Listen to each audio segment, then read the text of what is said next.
விஜய்க்கு பின்னாடி பாஜக இருக்கா இல்லையான்றது அரசியல், அது அடுத்த கதை. ஆதவ அர்ஜுனாவெல்லாம் ஒரு ஆளா வச்சே பேசாதீங்க.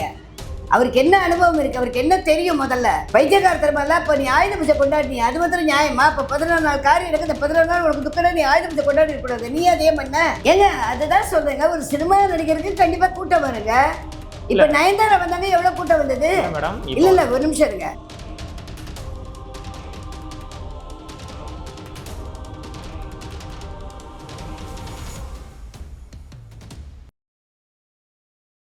தமிழர் கழகம் நேயர்களுக்கு வணக்கம். இன்று நம்மோடு இணைந்திருப்பவர் முனைவர் சீதாலட்சுமி சேதுராமன் அவர்கள், உயர்நீதிமன்ற வழக்கறிஞர். வணக்கம் மேடம். வணக்கங்க. விஜயனோட இந்த கரூர் பிரச்சனை இப்போ சிபிஐக்கு மாற்றப்பட்டிருக்கு. உச்சநீதிமன்றம் இன்னைக்கு தீர்ப்பு வழங்கியிருக்காங்க. இதை பற்றி நீங்கள் என்ன நினைக்கிறீங்க? அதாவது ஒரு கரெக்டான ஒரு விசாரணையும் கரெக்டான ஒரு விசாரணை குழுவோட ரிப்போர்ட்டும் கரெக்டாக நேரடியாக வரணும் அப்படின்னாக்க அது அந்த பாதிக்கப்பட்ட மாநிலத்தில் ஏற்படக்கூடிய ஒரு விளைவுகளை வச்சு உச்சநீதிமன்றம் சிபிஐக்கு மாற்றிருப்பாங்க. ஏன்னா எந்த ஒரு ஸ்டேட்டில் அந்த மாதிரி ஒரு பிரச்சனை நடக்குதோ அந்த ஸ்டேட்டில் இருக்கக்கூடிய ஆளுங்கட்சி தனக்கு சாதகமாக அதை பயன்படுத்திக்கலாம். இது எந்த விதமான பயாஸும் இல்லாமல், ஃபேவரட்டிசம் இல்லாமல் நேர்மையான முறையில் ஒரு விசாரணை நடந்து அதற்கான தீர்ப்பு கொடுக்கப்படணும் அப்படின்னாக்க அது உச்சநீதிமன்றம் அந்த மாதிரியான ஒரு ஸ்டாண்ட் பை எடுத்திருக்கோம். அதனால தான் சிபிசிஐடிக்கு மாற்றிருக்காங்க. ஏன்னா இதில் இன்னொரு விஷயம் என்னென்னா, இவங்க ஆரம்பத்துலேருந்தே தாவேகா எங்களுக்கு சிபிஐ விசாரணை வேணும்னு சொல்லிட்டு இருக்கிறதுக்கான காரணம் என்ன? அதுதாங்க. அதாவது என்னென்னா, நேர்மையான முறையில் ஒரு விசாரணை நடக்கணும்னா சிபிஐக்கு போனாக்க எந்த விதமான பாரபட்சமும் இல்லாமல் நடக்கும்.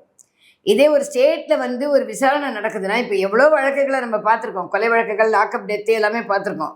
எத்தனை லாக்அப் டெத்தில், எத்தனை போக்சோ வழக்கில் நேர்மையான விசாரணை நடந்திருக்கு சொல்லுங்கள் பார்க்கலாம்.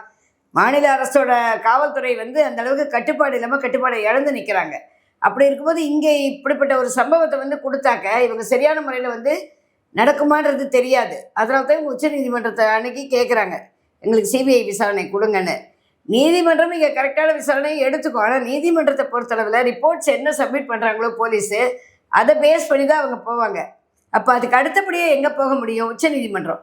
சப்போஸ் இவங்க ஹைகோர்ட்டில் ஒரு ஆர்டர் வாங்கியிருந்தா கூட அந்த ஆர்டரில் திருப்பி இவங்க உச்சநீதிமன்றம் போய் தான் மறுபடியும் விசாரணை மறு விசாரணை கேட்க முடியும். அப்படி இருக்கும்போது நேரடியாக மறு விசாரணை இல்லாமல் டைரெக்டாக விசாரணைக்கே உச்சநீதிமன்றத்தை அணுகி அதன் மூலிமா சிபிஐ விசாரணை கேட்கறது தப்பு கிடையாது.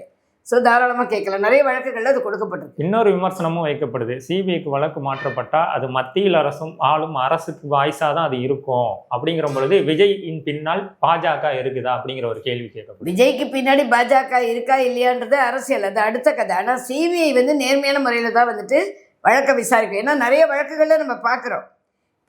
முன்னாள் முதலமைச்சர் மறைந்த அம்மா, புரட்சி தலைவி அம்மா தங்கத்தாரகை, அவங்களோட வழக்குலையும் பார்த்தீங்கன்னாக்க சிபிஐ விசாரணை எடுத்து தான் எல்லாமே இது பண்ணி ரிப்போர்ட்ஸை சப்மிட் பண்ணாங்க. மாதிரி நிறைய வழக்குகளில், கொலை வழக்குகளில், போக்சோ வழக்குகளில் எல்லாத்துலேயுமே சிபிஐ, அதாவது ரொம்ப முக்கியமான சில வழக்குகளில் எல்லாத்துலேயுமே சிபிஐ விசாரணை நேரடியாக நடத்தியிருக்காங்க. எந்த பாரபட்சமோ ஃபேவரட்டிசமோ இல்லை பொலிட்டிக்கல் இஷ்யூஸோ இல்லை பொலிட்டிக்கல் ப்ரெஷர்ஸோ எதுவுமே இல்லாமல் அவங்க டேரெக்டாக ரிப்போர்ட்ஸை உச்சநீதிமன்றத்துக்கு சப்மிட் பண்ணியிருக்காங்க. ஸோ அதனால் எப்போவுமே சிபிஐ ஃபேவரட்டிசம் பண்ணுன்னு சொல்கிறது பைத்தியக்காரத்தனம். ஸ்டேட்டில் பண்ணுறதுக்கான வாய்ப்பு இருக்குது. ஏன்னா ஸ்டேட்டில் ஆளுங்கட்சியாக இருக்கக்கூடியது அடுத்தது 2026 எலெக்ஷனை முன்னெடுத்து அவங்க தனக்கு ஃபேவரட்டிசமாக பண்ணக்கூடிய ஒரு வாய்ப்புகள் இருக்குது. இங்கே விசாரணை நடந்தால் அது நடக்கக்கூடிய வாய்ப்பு இருக்குது. ஏன்னா எங்கள் ஆட்சி நல்லா நடந்துக்கிட்டு இருக்குன்றதை காட்டுறதுக்கு தான் இவங்க ரிப்போர்ட்ஸ் ரெடி பண்ணுவாங்க. அப்படி ரெடி பண்ணும்போது பார்த்தீங்கன்னாக்கா கண்டிப்பாக இந்த விசாரணை முறையான முறையில் நடக்காது. ஆனால் சிபிஐயில் அப்படி நடக்க வாய்ப்பு இல்லை. சிபிஐக்கு தமிழ்நாடுன்றது ஒரு ஸ்டேட், அவ்வளோதான். பட் வேற reporting directly to the Supreme Court of India. அப்படி இருக்கும்போது அங்கே தான் அவங்க விசாரணையோட ரிப்போர்ட்ஸை சப்மிட் பண்ணுவாங்க. அதனால் அது எந்த விதமான தவறு இல்லை. சிபிஐயோட விசாரணை இருக்கிறது தான் நேர்மையான முறையில் நடக்கும். இன்னொரு விஷயம் என்னன்னு பார்த்தீங்கன்னா, அரசியலில் விஜய்க்கு இந்த 2 வார சுற்றுப்பயணம் அவரே சொல்லிட்டாரு, இவ்வளோ பெரிய துயர சம்பவம் நடந்திருக்கு, அதனால நாங்கள் 2 வாரம் எங்களோட சுற்றுப்பயணத்தை தற்காலிகமாக நிறுத்தி வைக்கிறோன்னு. 2 வாரமும் முடிஞ்சு. இந்த வர சனிக்கிழமை அவர் கணக்குப்படி திரும்பவும் சுற்றுப்பயணம் போவாரா? இல்லைங்க, அந்த நிலைமை இன்னும் சரியாச்சா இல்லையான்னு தெரியாமல் ஒரு சுற்றுப்பயணம் போனான்னா திருப்பி ஒரு கலவரத்துக்கான முன்னேற்பாடாக தான் அது இருக்கும். ஏன்னா அந்த இடத்துல 41 பேர் இறந்துருக்காங்க. அந்த 41 குடும்பங்களோட கதி என்னன்றதை பார்க்கணும். அந்த 41 குடும்பங்களோட துக்க நிகழ்வுகள் எல்லாமே முடிஞ்சிருச்சா, இல்லை அவங்க எப்படிப்பட்ட நிலைமையில் இருக்காங்க, மக்கள் எப்படிப்பட்ட கொந்தளிப்பில் இருக்காங்க, அந்த ஏரியாவை சுற்றி இருக்கக்கூடியவங்க எல்லாருமே இருப்பாங்க இல்லையா. திருப்பி அதே இடத்துல போய் மறுபடியும் ஒரு நெரிசலான இடத்துல வச்சு திருப்பி ஒரு பிரச்சாரத்தை ஆரம்பித்தாங்கன்னா திருப்பி ஒரு பிரச்சனை தான் வரும். அதனால அவர் அது போகாம தடுக்கிறது நல்லதுதான். கரூருக்கு போறேன்னு சொல்லியிருக்காரு. ஆனா நிறைய நிபந்தனைகளை வச்சிருக்காரு. திருச்சி ஏர்போர்ட்லேருந்து பாதிக்கப்பட்டவங்களோட வீட்டுக்கு போற வழி வர எங்களுக்கு எந்த ஒரு யாரையுமே நீங்க எங்க கூட நெருங்க விடக்கூடாது. இன்னொன்னு மீடியாக்களை வந்து அனுமதிக்க கூடாதுன்னு சொல்றாங்களே, இதை எப்படி பாக்குறீங்க? ஆமாங்க, மீடியாக்கள் பிரஸ் எல்லாருமே வந்தாங்கன்னா அந்த கும்பலே பெரிய கும்பலா வரும். அப்படி அவங்க வந்தாங்கன்னாக்க உபத்திரம் அந்த செய்தி எடுக்கிற பேர் வழியேன்னு சொல்லிட்டு அந்த கும்பல் சேர்க்கும்போது அதுலேயும் தள்ளுமுள்ளு நடக்கலாம், நிறைய பிரச்சனைகள் வரும். டிஎம்கே சார்ந்த ஊடகங்கள் இது பத்திரிகைகள் இருக்குது, அதே மாதிரி ஏடிஎம்கே சார்ந்தது இருக்குது, மற்ற கட்சிகளை சார்ந்தது இருக்குது. ஸோ இவங்களுக்குள்ள இந்த போட்டி வரும்போது திருப்பி ஒரு தள்ளுமுள்ளு, ஒரு பிரச்சனை, ஒரு சண்டை எல்லாமே வர்றதுக்கான வாய்ப்பு இருக்குது. கிளியரான ஸ்டேட்மெண்ட் கிடைக்காது ஒன்று.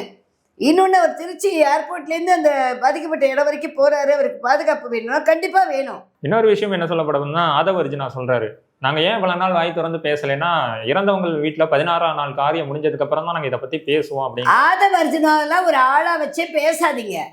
அவருக்கு என்ன அனுபவம் இருக்குது, அவருக்கு என்ன தெரியும்? முதல்ல பைத்தியகாரத்தனமெல்லாம் இப்போ நீ ஆயுத பூஜை கொண்டாடினீ, அது மாத்திரம் நியாயமா? இப்போ 14 நாள் காரியம் எடுக்க, இந்த 14 நாள் உனக்கு துக்கடா நீ ஆயுத பூஜை கொண்டாடி இருக்கக்கூடாது, நீ அதே பண்ண?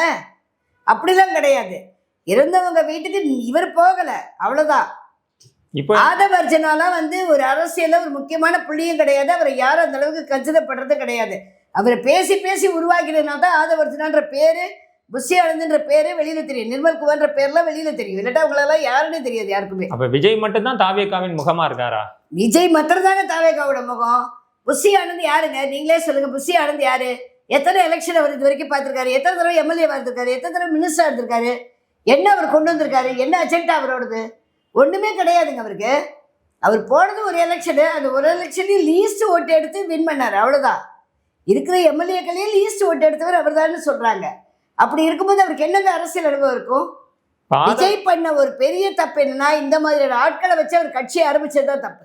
இன்னொரு விமர்சனமும் வருது. விஜய் இப்பவாது எஸ்ஏசி அவர்களை கூட வச்சுட்டு தன்னோட அரசியல் பயணத்தை தொடரணும்னு நிறைய விஷயங்கள் சொல்லிட்டு இருக்காங்க. கண்டிப்பாங்க. ஒரு தகப்பனா அவருக்கு தெரியும், ஒரு முதிர்ந்த என்ன சொல்றது, ஒரு அனுபவம் உள்ள ஒரு மனுஷனா தெரியும். திராவிட கழகத்துல நிறைய ஈடுபாடு கொண்டு நிறைய திராவிட கொள்கைகளை வச்சு படங்களை எடுத்தவன்ற முறையிலையும் எஸ்ஏசிக்கு நிறைய அனுபவம் இருக்குங்க. அவருடைய வயசு அனுபவங்க, தகப்பன்ற ஒரு அனுபவங்க, மகனுக்கு சரியான ஒரு அறிவுரை சொல்லக்கூடிய ஒரு இடத்துல இருக்கக்கூடியவர். அதை வந்து இவர் கரெக்டாக பயன்படுத்திக்கணும்.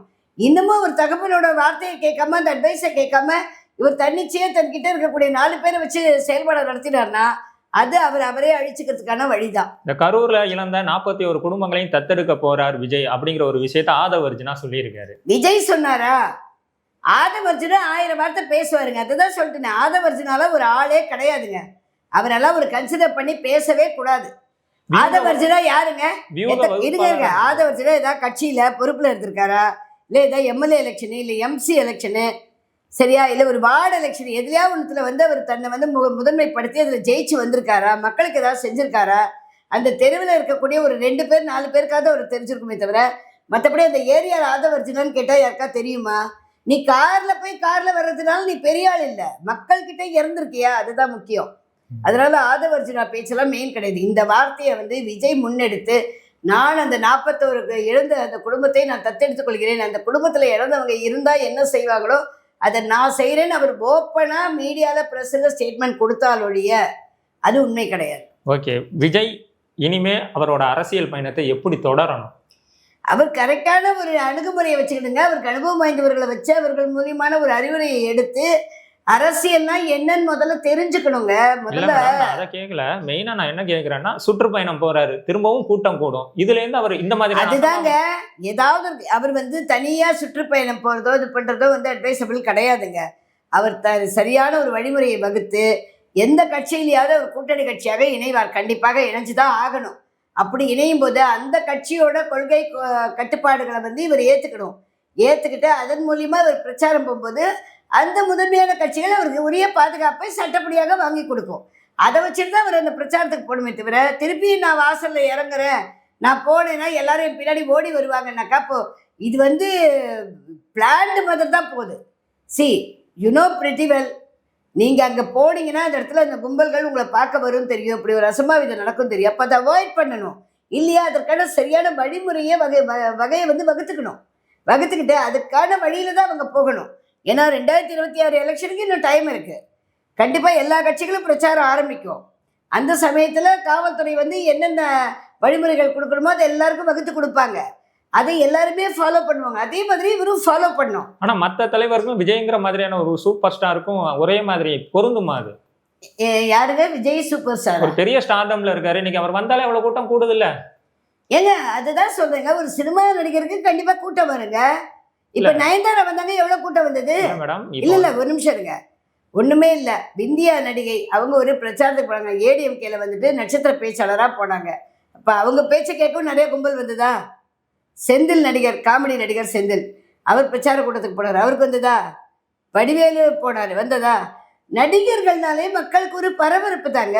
சினிமாவில் ஸ்க்ரீனில் பார்க்குறவங்கள நேரடியாக பார்க்கும்போது நம்மளால நேரடியாக பார்க்க முடியுதேன்ற ஒரு சந்தோஷம், அவ்வளோதான், வேற ஒன்றும் கிடையாது. இல்லை விஜய் இதை எந்த மாதிரி அணுகணும்?